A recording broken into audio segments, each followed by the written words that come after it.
एक संत वृंदावन में थे। कलकत्ता के एक सेठ जी आते थे, तो संतों को कुछ सेवाएं भेंट किया करते थे। तो एक दिन पूछा, महाराज विषयी पुरुष हूँ, बहुत धन है, भजन में मन नहीं लगता, वृंदावन आपकी कृपा से आ जाता हूँ, मुझे भगवान कैसे मिलेंगे? तो उन्होंने कहा कि यदि तुम वृंदावन के संतों का भंडारा करवाओ, हर महीने करवाओ, तो निश्चित भगवान की कृपा हो जाएगी, क्योंकि संतों के मुख से स्वयं श्री भगवान पाते हैं। उन्होंने शुरू किया वृंदावन में। अब इतना आनंद आया उनको, क्योंकि पाप नष्ट होने लगे, इतना आनंद आया कि एक महीने में वृंदावन में भंडारा करते हो और अपने कलकत्ता के लिए भी वो बस लाते, और जो संत चलना चाहे उनकी खान पान व्यवस्था करके अपने घर में भी ले जाते, सेवा करते, भेंट देते। मतलब संत सेवा का उनको एक नशा हो गया। एक दिन उनकी बस तैयार थी उनके यहाँ जाने के लिए। उनमें एक विरक्त संत जो मधुकरी मांग के पाते थे, कभी किसी से कुछ नहीं लेते थे, कभी किसी भंडारे नहीं जाते थे, वो आगे बैठे और वृंदावन से वो जाते नहीं थे। तो सब संतों ने कहा, बाबा बैठे कहाँ, कोई बरसाने थोड़ी जा रही है, ये तो सेठ के घर जाएगी बस। वो कुछ नहीं बोले। सब लोगों ने सेठ से कहा, सेठ तुम्हें आज फल प्राप्त हो गया भगवान के भक्तों की सेवा का।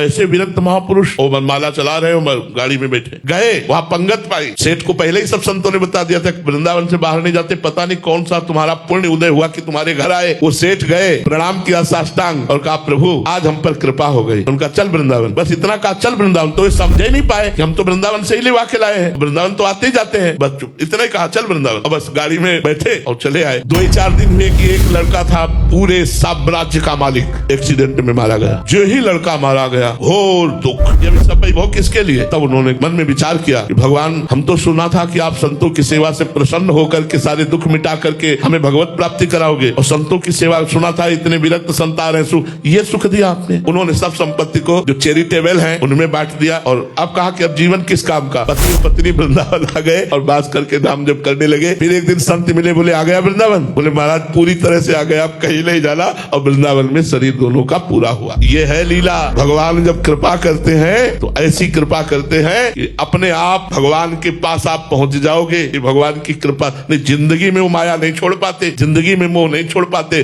संतों की सेवा का फल हुआ कि एक्सीडेंट रूपी लीला से उनका पुत्र भगवत धाम गया, और प्रगट में दोनों पति पत्नी वृंदावन वास करके भजन करके भगवत धाम को प्राप्त हुए।